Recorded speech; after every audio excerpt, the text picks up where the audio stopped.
হরিদ্বারে মনসা দেবী মন্দিরে ভয়াবহ দুর্ঘটনা, পদপিষ্ট হয়ে মৃত কমপক্ষে 7। রবিবার সাত সকালে হরিদ্বারে ভয়াবহ দুর্ঘটনা। হরিদ্বারের মনসা দেবীর মন্দিরে পদপিষ্ট হয়ে মৃতের সংখ্যা বেড়ে দাঁড়ালো 7, আহত 25 ভক্ত।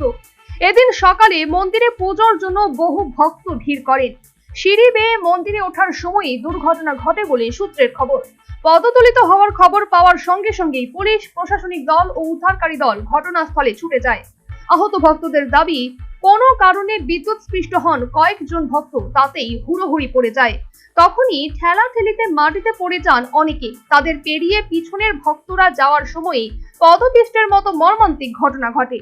আহতদের উদ্ধার করে নিকটবর্তী হাসপাতালে নিয়ে যাওয়া হয়েছে বলে জানিয়েছে প্রশাসন। পুলিশের প্রাথমিক অনুমান, বিদ্যুৎস্পৃষ্ট হওয়ার গুজব ছড়িয়ে পড়াতেই এই দুর্ঘটনা। বিদ্যুতের তার ছিঁড়ে পড়ার দাবি উঠতেই আতঙ্কে ছোটাছুটি শুরু করেন ভক্তরা। দুর্ঘটনার খবর পাওয়া মাত্রই ঘটনাস্থলে উদ্দেশ্যে রওনা হয়েছেন গাড়োয়াল ডিভিশনাল কমিশনার বিনয় শঙ্কর পান্ডে। তিনি জানিয়েছেন, ঘটনায় কমপক্ষে 6 জনের মৃত্যুর খবর মিলেছে। মৃতের সংখ্যা আরো বাড়তে পারে বলে আশঙ্কা করা হচ্ছে। এই দুর্ঘটনায় গভীর শোক প্রকাশ করেছেন উত্তরাখণ্ডের মুখ্যমন্ত্রী পুষ্কর সিং ধামি। এক্স হ্যান্ডেলে তিনি লিখেছেন, হরিদ্বারের মনসা দেবী মন্দিরে পদদলিত হওয়ার খবরে অত্যন্ত দুঃখজনক। এসডিআরএফ, স্থানীয় পুলিশ এবং অন্যান্য উদ্ধারকারী দল ঘটনাস্থলে রয়েছে। উদ্ধার কাজ চলছে। আমি সকল ভক্তের মঙ্গল কামনা করে মাতা রানীর কাছে প্রার্থনা করছি। বিষয়টি নিয়ে স্থানীয় প্রশাসনের সঙ্গে কথাও বলেন মুখ্যমন্ত্রী।